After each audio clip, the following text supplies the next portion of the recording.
अब हम स्टार्ट करेंगे chapter number 4 which is planning. देखिए, हमें कुछ भी चीज़ अगर करनी होती है, चाहे अगर हम इसे नॉर्मल लाइफ से भी एसोसिएट करें, अगर हमें 100 मार्क्स लेकर आना है बिजनेस स्टडीज़ के चैप्टर के अंदर, हम लोगों को उसके लिए अप्रोप्रिएट प्लानिंग की रिक्वायरमेंट होती है। हम लोगों को कोई भी टास्क अचीव करना है, हमें कुछ भी चीज़ करनी है, हम लोगों को उसके में प्लानिंग की रिक्वायरमेंट होती है। प्लानिंग हम लोगों को ये चीज़ करनी पड़ेगी कि हम लोग कैसे वो टास्क या ऑब्जेक्टिव या गोल को अचीव करें। प्लानिंग के नोट्स भी मैं आप लोगों के साथ शेयर कर दूंगी, आप लोग मुझे इंस्टाग्राम पे कर सकते हैं डायरेक्ट मैसेज। देखिए, प्लानिंग एक फंक्शन ऑफ मैनेजमेंट है जो कि इन्वॉल्व करता है सेटिंग ऑब्जेक्टिव्स। अब जो भी हमारे ऑब्जेक्टिव्स हैं, हमें अगर 100 मार्क्स बिजनेस स्टडीज़ के अंदर लाने हैं, वो भी हमारा ऑब्जेक्टिव है, हमें वो प्लानिंग के अंदर ही डिसाइड करना पड़ेगा। ठीक है, हमारा ऑब्जेक्टिव क्या है। उसके साथ साथ हम लोगों को ये डेवलप करना पड़ेगा अप्रोप्रिएट कोर्सेज ऑफ एक्शन, जो कि जिसके थ्रू हम लोग अचीव कर सके ये वाले ऑब्जेक्टिव्स। पहले तो हम सोचेंगे ऑब्जेक्टिव्स क्या है हमें, फिर उसके बाद हम लोग देखेंगे कि कैसे हम लोग वो ऑब्जेक्टिव्स को पूरा अचीव करेंगे। ये सारा प्लानिंग के अंदर आएगा। It is planning in advance what to do and how to do it, इसका मतलब यही डिराइव हुआ। ठीक है, उसके बाद इसमें आता है it is closely connected with creativity and innovation, क्योंकि ऑब्वियसली अगर हम लोग कुछ भी सोच रहे हैं, हम लोग कोई भी मेथड अपना रहे हैं, कैसे पढ़ना है, क्या करना है, कैसे किससे क्लास लेनी है, क्या भी करना है, तो नोट्स बनाने हैं या जो भी करना है, उसमें हम क्रिएटिविटी और इनोवेशन अपनी इंक्लूड करते हैं। फिर आता है इसमें planning seeks to bridge the gap between where we are and where we want to go. अगर मैं इस लेवल पे हूँ, मुझे इस लेवल पे जाना है, अगर मेरे 70 मार्क्स आते हैं, मुझे 100 मार्क्स लेकर आना है, तो मुझे पहले ये वाला ब्रिज गैप करने के लिए प्लानिंग करनी पड़ेगी। वो 30 मार्क के लिए मुझे प्लानिंग करनी पड़ेगी। ये 30 मार्क पहले तो ये डिसाइड हो गया, मेरा ऑब्जेक्टिव ये 30 मार्क है। उसके बाद हम डिसाइड करेंगे हम ये कैसे 30 मार्क एक्स्ट्रा लेकर आएँ। हम लोग अपनी मम्मी से पढ़ाई करें, हम लोग सेल्फ स्टडी करें, हम लोग स्कूल में ही पढ़ाई करें, उसके साथ साथ हम लोग अपने सेल्फ नोट्स बनाएं, या फिर हम लोग ट्यूशन लें, या तो हम अपने ब्रदर या सिस्टर से पढ़ें। जो भी ये सारे आइडेंटिफाई हम लोग करेंगे पहले, फिर उसके बाद हम लोग देखेंगे कि हम लोग आइडेंटिफाई करने के बाद अच्छे से एनालाइज करेंगे कि कौन सा बेस्ट है। एनालाइज करने के बाद हम लोग बेस्ट कोर्स ऑफ एक्शन को चूज करेंगे। ठीक है, तो हम लोगों को जहाँ पे भी जाना है वो ब्रिज करेगा गैप प्लानिंग। ठीक है, planning is very important, but उसके साथ साथ हम लोगों को इम्प्लीमेंटेशन करना भी इम्पॉर्टेंट है। अगर आज मैंने सोच लिया कि हाँ मैं तो पक्का भाई, मैं तो पक्का 100 मार्क लेकर आऊँगी, बट मैं कल सो रही हूँ, मैं परसों भी सो रही हूँ, मैं उसके लिए कुछ काम ही नहीं कर रही, मैं देख ही नहीं रही मैं वो 30 मार्क एक्स्ट्रा कैसे लेकर आऊँगी, तो ऑब्वियसली प्लानिंग बस करने से नहीं होता, we have to also effectively implement it. उसके साथ साथ हम लोग ये देखते हैं कि it is concern with ends and means. Ends and means का मतलब होता है what is to be done, हमारा ऑब्जेक्टिव क्या है। ठीक है, एंड है वो। मीन्स का मतलब होता है how we are going to do it. ठीक है, हम कैसे करेंगे, क्या कोर्सेज ऑफ एक्शन लेंगे जिससे वो ऑब्जेक्टिव पूरा होगा, इसलिए वो एंड्स एंड मीन्स से भी कंसर्न है। उसके बाद आता है it will be a futile exercise if it is not acted upon. मतलब जैसा मैंने आपको अभी बताया कि अगर आप प्लानिंग कर तो लोगे, बट अगर आप उसको इम्प्लीमेंटेशन नहीं करोगे तो फिर वो एकदम वेस्ट है। आप अपना प्लानिंग वाला टाइम भी बचाओ। फिर जो टाइम आपने 2 घंटे प्लानिंग में किया है कि मैं ये करूँगा, मैं कल तो ये चैप्टर पढ़ूंगा, ये करूँगा, ये करूँगा, ये करूँगा, वो वाला टाइम भी बचाओ और सो जाओ। ठीक है, फिर उसके बाद आता है failing to plan is planning to fail. मतलब अगर हम फेल कर जाते हैं अपना प्लान करने में, तो मतलब इसका ये होता है कि हम लोग एकदम प्लान कर रहे हैं फेल करने के लिए। ठीक है, मतलब अगर हमारी अच्छी प्लानिंग नहीं है तो हम लोग फेल ही होंगे आगे जाके। ठीक है, हमें अच्छी इफेक्टिव प्लानिंग करनी चाहिए। हम लोगों को अनरियलिस्टिक टारगेट्स की प्लानिंग नहीं करनी चाहिए। अगर मैं आज बैठ के ये सोचूं अरे भाई मैं तो पूरा क्लास 12 का आज ही पढ़ के ख़त्म कर दूंगी, तो it is not possible, it is unrealistic. ठीक है, हम लोगों को रियलिस्टिक प्लानिंग करनी चाहिए। देखिए, हमने इसका सारा कॉन्सेप्ट एंड इंट्रोडक्शन कवर कर लिया है। इसके बाद इसके अंदर आता है इम्पोर्टेंस ऑफ प्लानिंग। ठीक है, इम्पोर्टेंस ऑफ प्लानिंग में ना एक और चीज़ लिख के आ सकती है कि ये क्यों, मतलब बेसिकली इसका क्या एडवांटेज है मेनली। ठीक है,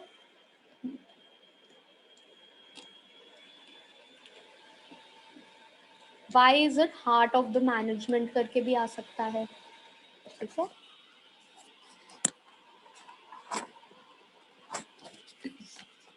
देखिए, इसमें फर्स्ट प्लानिंग क्यों इंपॉर्टेंट है, क्योंकि प्लानिंग प्रोवाइड्स डायरेक्शन, वो हमें डायरेक्शन बताता है हमारा एंड गोल क्या है। हम लोग अच्छे से एडवांस प्लानिंग करके ये स्टेट कर सकते हैं हमारा गोल क्या है और उसके हिसाब से हम काम कर सकते हैं। वेल डिफाइंड अगर हमें पता होता है ऐसे ऐसे करना है, हमारा ये ऑब्जेक्टिव है, तो हम लोग काम कैरी आउट कर सकते हैं और ऑब्जेक्टिव को कर सकते हैं। बट अगर हमें पता ही नहीं है कि हमें करना क्या है, हमें एंड में चाहिए क्या, अगर हमें वही नहीं पता होता है तो फिर हम कुछ भी काम नहीं कर सकते हैं, ठीक है।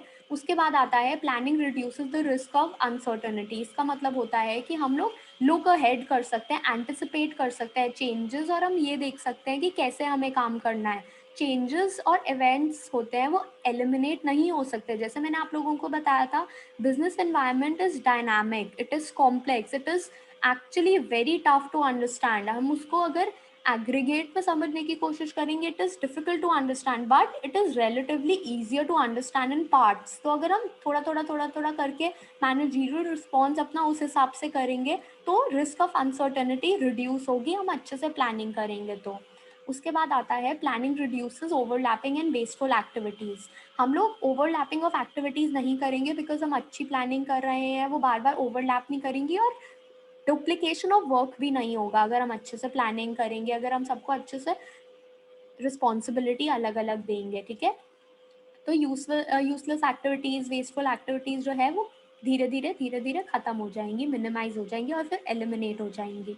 फिर आता है प्लानिंग प्रोमोट्स इनोवेटिव आइडियाज़ और कॉन्क्रीट प्लान्स। इसका मतलब होता है कि वो इनोवेटिव आइडियाज़ हमें देता है कोई भी टास्क अचीव करने का, जिससे ग्रोथ और प्रोस्पेरिटी ऑफ बिजनेस आती है।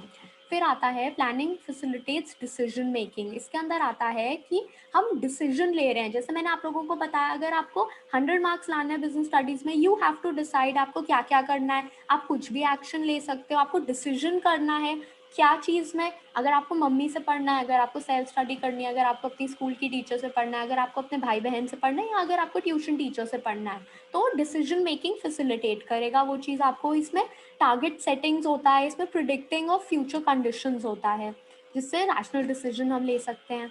फिर आता है planning establishes standards for controlling. वैसे मैं प्लानिंग और कंट्रोलिंग का चैप्टर हमेशा साथ में पढ़ाती हूँ, बट हम लोग ये अगली बारी कवर कर लेंगे। कंट्रोलिंग देखो, planning establishes standards of controlling का मेनली ये होता है, प्लानिंग का मतलब होता है हम सेट करें गोल्स, ठीक है। हम लोग एकदम शुरू करें, हम लोग उसके हिसाब से प्री डिटरमाइंड स्टैंडर्ड्स के हिसाब से काम करें। वेराज कंट्रोलिंग जो होता है उसमें हम क्या करते हैं, हम लोग एक्चुअल परफॉर्मेंस को, जो हमारी स्टैंडर्ड परफॉर्मेंस होती है, जो हमने डिसाइड किया होता है, उसके हिसाब से कंपेयर करते हैं और एनालाइज करते हैं कि कहाँ पे डिविएशंस हैं। उन डिविएशंस पे फिर हम आगे जाके काम करते हैं ताकि हम वो डिविएशंस को फिर से ना करें, हम लोग वो डिविएशंस फिर से रिपीट ना करें, वो डिविएशंस फिर से हमारी मिस्टेक्स ना हो, ठीक है। फिर से तो प्लानिंग एक प्री रिक्विजिट है कंट्रोलिंग के लिए। और कंट्रोलिंग, जैसे मैंने आपको बताया, हम वो डिविएशंस एनालाइज करेंगे, मिस्टेक्स एनालाइज करेंगे, और उसी के बिहाफ पे हम न्यू प्लान्स ड्रॉ आउट करेंगे, ठीक है। तो अगर प्लानिंग नहीं होगी तो ऑब्वियसली प्री डिटरमाइंड गोल्स नहीं बनेंगे, स्टैंडर्ड बनेगा ही नहीं, तो कंट्रोलिंग कैसे होगी, ठीक है। फिर आता है फीचर्स ऑफ प्लानिंग। इसको कैरेक्टरिस्टिक्स भी बोल सकते हैं, इसको नेचर भी बोल सकते हैं, ठीक है। इसमें आता है planning focuses on achieving objectives. मतलब कि हम लोग ऑब्जेक्टिव अपना अचीव करने के लिए प्लानिंग करते हैं, उसमें वो हेल्प करता है। फिर आता है it is a primary function of management. मतलब कि वो फर्स्ट फंक्शन होता है, सबसे पहले करना पड़ता है, हमें प्रोसीड करना पड़ता है। In this statement I am not saying कि ऑर्डर वाइज ही चलता है planning, organizing, staffing, directing, controlling, but ये एक साइकिल में चलता है। ऐसा भी हो सकता है मैं प्लानिंग कर रही हूँ, एकदम से कोई डिविएशन आए, जैसे कोविड वाला सिनेरियो आ गया, मुझे फिर से प्लानिंग की ज़रूरत पड़ी। ऐसा नहीं है कि मैं कंट्रोलिंग के बाद ही बस प्लानिंग करूँगी, ठीक है। It is just a flow, कि हम लोगों को पहली बार के लिए ऐसे ही करना पड़ता है, बट उसके बाद सब कुछ हो जाता है। ऐसा भी तो होता है मुझे स्टाफिंग की रिक्वायरमेंट बीच में ही पड़ जाए, मुझे मैन पावर की रिक्वायरमेंट बीच में पड़ जाए, है ना, तो मैं रिक्रूटमेंट सिलेक्शन करूँगी पहले, ठीक है। तो ऐसा आई एम नॉट सेइंग कि वो ऑर्डर वाइज ही फॉलो होता है, वो कंटिन्यूसली फॉलो होता है, जैसा हमने फर्स्ट चैप्टर में देखा। देखिए, it is also refer to as primacy of planning, ठीक है। मतलब वो सबसे पहले आता है, वो मेन है। अगर हम ये नहीं करेंगे तो और कोई भी फंक्शन हम परफॉर्म नहीं कर सकते और कुछ भी नहीं कर सकते मैनेजमेंट में। फिर आता है planning is pervasive. Planning is continuous, ये आप लोगों ने अभी तक बहुत हर में ही देख लिया होगा, फीचर्स में, कोऑर्डिनेशन में भी था, मैनेजमेंट में भी था, कि परवेसिव मतलब प्रेजेंट एवरीवेयर, वो ऑल लेवल्स में आता है, ये हर टाइप ऑफ ऑर्गेनाइजेशन में आता है, हर कंट्री में आता है। प्लानिंग जो होता है वो कंटिन्यूस होता है, ठीक है। ये ऐसा नहीं होता कि हम लोग एक बार कर लिया तो हमेशा के लिए छोड़ दिया, तो हमें बीच बीच में बार बार करना पड़ता है, चाहे मंथ वाइज, चाहे क्वार्टर वाइज, चाहे ईयर वाइज, कभी भी, ठीक है। कभी कभी कंडीशंस को लेते हुए इमरजेंसी प्लान्स भी ड्रॉ आउट करने पड़ते हैं, जैसे अभी कोविड के सिनेरियो में। फिर आता है planning is futuristic. Planning is futuristic मतलब हम फ्यूचर को ध्यान रखते हुए प्लान करते हैं, हम फ्यूचर के लिए प्रेपरेशन के लिए प्लान करते हैं, ठीक है। हम प्रिडिक्ट थोड़ा सा करते हैं उसको, इस फ्यूचर प्रिडिक्शन को हम लोग आगे भी देखेंगे किस नाम से कहा जाता है, ठीक है। वो आपका 1 मार्कर बन सकता है, तो आप याद रखिए। हम इसमें फोरकास्ट करते हैं, फ्यूचर कंडीशंस एंटिसिपेट करते हैं और उसके हिसाब से प्लान्स ड्रॉ आउट करते हैं। फिर आता है प्लानिंग इन्वॉल्व्स डिसीजन मेकिंग। इसमें हम लोग डिसीजन मेक कर रहे हैं, जैसे मैंने आप लोगों को वहाँ पे भी इम्पोर्टेंस में भी समझाया। देखिए, प्लानिंग तभी हो पाएगी जब हमारे पास ऑप्शंस हैं, ठीक है। जब हमारे पास ऑप्शंस नहीं है, जब हमारे पास ऑप्शन ही है कि हमें मम्मी से ही पढ़ना है, तो हम लोग दिमाग में लाएं क्यों कि हमें प्लान करना है, ठीक है। जब हमारे पास ऑप्शंस होते हैं, जब हमारे पास ऑल्टरनेटिव्स होते हैं किसी चीज़ के लिए, तो हमें प्लानिंग करनी होती है। जब अगर कोई चॉइस नहीं होता तो हमें प्लानिंग नहीं करनी पड़ती। फिर आता है planning is a mental exercise. इसके अंदर हमारी इंटेलिजेंट इमेजिनेशन चलती है, हमारा क्रिएटिविटी इनोवेशन चलता है, फोरसाइट चलती है, सब कुछ चलता है। तो हम लोगों को basically it is thinking rather than doing, ठीक है। इसलिए हम लोगों को अपना बेस्ट मेंटल कैपेबिलिटी हमारा टेस्ट हो रहा होता है। लॉजिकल एंड सिस्टमैटिक थिंकिंग इसमें आती है रादर दैन गेस वर्क। उसके बाद आता है limitations of planning, it leads to rigidity, क्योंकि हम लोगों को वही प्लान्स फॉलो करने पड़ते हैं फिर, ठीक है। थोड़ा डिस्क्रिशन एंड फ्लेक्सिबिलिटी जो है फिर भी थोड़ी सी देनी चाहिए, क्योंकि सर्कमस्टांसेस हमेशा हमारे हिसाब से नहीं चलते, इट इज़ डायनामिक। फिर आता है planning may not work in a dynamic environment. जैसे मैंने आपको बताया कि नथिंग इज कांस्टेंट, बार बार सब कुछ चेंज होता रहता है। हमारे जो भी डायमेंशंस हमने 5 पढ़े पिछले चैप्टर में, 3rd चैप्टर में, तो it is difficult to analyse completely. हम फ्यूचर ट्रेंड्स को बस एंटिसिपेट कर सकते हैं, हम प्रिडिक्ट कर सकते हैं, बट ज़रूरी नहीं है वो हमारे हिसाब से ही चलेगा, ठीक है। तो उसके हिसाब से हमें थोड़ा देखना पड़ेगा। देखिए, फिर आता है planning reduces creativity. Planning is an activity जो टॉप मैनेजमेंट करता है, ठीक है। टॉप मैनेजमेंट करता है, देखिए हमने यहाँ पे ये भी पढ़ा कि वो इनकरेज भी करता है क्रिएटिविटी और इनोवेशन। हमने ये भी पढ़ा कि इट रिड्यूसेस क्रिएटिविटी ऑल्सो। ऐसा इसलिए है, ये समझना डिस्टिंक्शन इसमें इसलिए इम्पोर्टेंट है, क्योंकि रिड्यूस वो इस फॉर्म में करता है कि टॉप मैनेजमेंट जो प्लान्स बनाएगा वही बाकी सबको फॉलो करना पड़ेगा। तो टॉप मैनेजमेंट की thinking ability, mental ability, creativity, innovation increase हो रहा है। मतलब जो प्लानर्स हैं उनकी क्रिएटिविटी इंक्रीज हो रही है, वेर एज जो बाकी सब फॉलो कर रहे हैं, they are not permitted to do anything of their own. वो अपनी विश से कुछ नहीं कर सकते हैं, उन लोगों को बस प्लान्स को फॉलो करना है, तो उनकी क्रिएटिविटी कम हो रही है। अगर उनके पास कुछ सजेशन भी है और वो एकदम रिजिड है प्लान, तो हम लोग नहीं वो अपने मन से कर सकते हैं, ठीक है। तो वो यूज होती है। फिर आता है प्लानिंग इन्वॉल्व्स ह्यूज कॉस्ट। इसमें आता है कि ऑब्वियसली कॉस्ट एंड टाइम या मनी के बिहाफ पे एफर्ट्स लगते हैं, ठीक है। ये तीनों चीज़ें हमारी लगती हैं अगर हम कोई प्लान बना रहे हैं। बोर्ड रूम मीटिंग्स के एक्सपेंसेस, प्रोफेशनल एक्सपर्ट्स को हायर करना होता है, इन्वेस्टिगेशन करनी पड़ती है कि हमारा प्लान वायबल है या नहीं है, ठीक है। Planning is a time consuming process. इसमें टाइम जो है बहुत ज़्यादा लगता है और हमारे लिए इम्प्लीमेंटेशन के लिए टाइम कम बचता है, इसीलिए ये एक डिसएडवांटेज है। फिर है प्लानिंग डजंट गारंटी सक्सेस। देखो, अब मैंने सोचा कि मुझे 100 मार्क्स लाने हैं, ठीक है, मैं ला भी लूँगी, मैं ये कर लूँगी, वो कर लूँगी, बट अगर वो अच्छे से इम्प्लीमेंट नहीं हुआ है, अगर वो अच्छे से इम्प्लीमेंट हुआ भी है, फिर भी ज़रूरी नहीं है कि सक्सेस आए। जैसे इमरजेंसी सिचुएशन आ सकती है, मैंने पढ़ाई बहुत अच्छी की थी बट मेरी तबीयत ख़राब हो गई एंड मोमेंट पे, मैं नहीं दे पाई एग्ज़ाम, ठीक है। या फिर अगर मेरा बिजनेस अच्छा चल रहा है, मैंने प्लान किया हुआ था मैं 2 करोड़ की अच्छी सेल्स करूँगी इस ईयर में, अच्छा करूँगी, बट कोविड का सिनेरियो आ गया, तो ऐसा कुछ कुछ चीज़ें, ये सब चीज़ें हो सकती हैं, तो इसलिए इट इज़ नॉट हमेशा success. But on this note I would also like to tell you, अगर हम प्लानिंग नहीं करेंगे फिर तो फेलियर गारंटीड है ही। या अगर हम गंदी प्लानिंग करेंगे फेलियर गारंटीड है। बट अगर हम लोग प्लान करेंगे तो चांसेस ज़्यादा है कि हम सक्सेस के लिए करेंगे अगर हम उसका अच्छा इम्प्लीमेंटेशन करते हैं, but it is a tool to be used with caution. कभी कभी ऐसा हो जाता है वो सक्सेस नहीं भी देता, ठीक है। इसके बाद आता है प्लानिंग प्रोसेस, ये बहुत ज़्यादा इंपॉर्टेंट है। इसमें फर्स्ट आता है सेटिंग ऑब्जेक्टिव्स। मैंने आपको वैसे फर्स्ट लाइन में ये चीज़ समझा दी थी इनडायरेक्टली। फर्स्ट आता है सेट करना ऑब्जेक्टिव्स, ये इसका फर्स्ट स्टेप है। स्टेप्स आपको हमेशा यहाँ प्रोसेस आपको ऑर्डर वाइज लिखने होते हैं, ठीक है।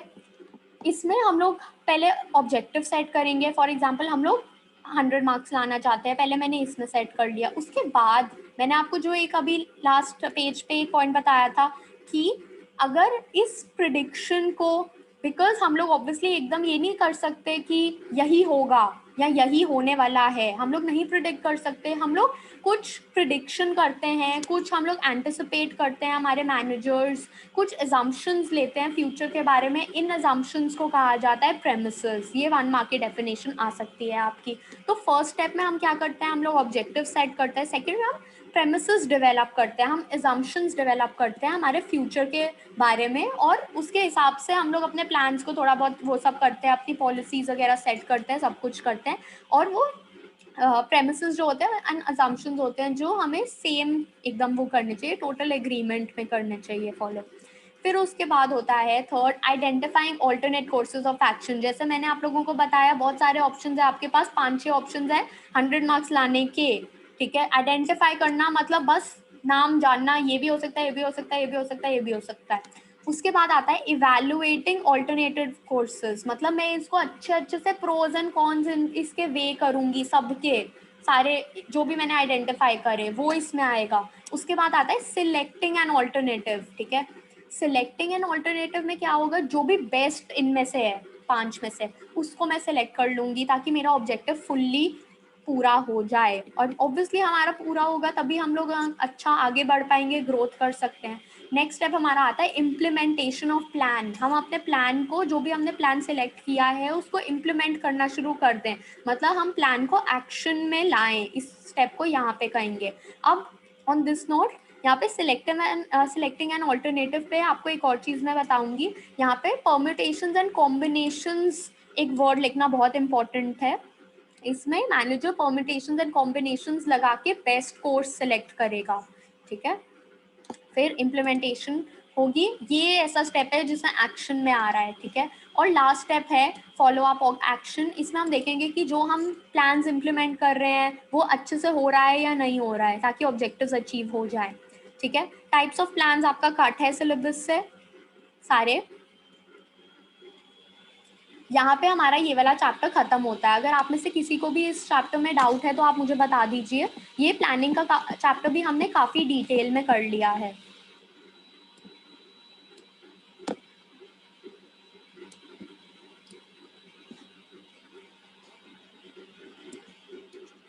ठीक है।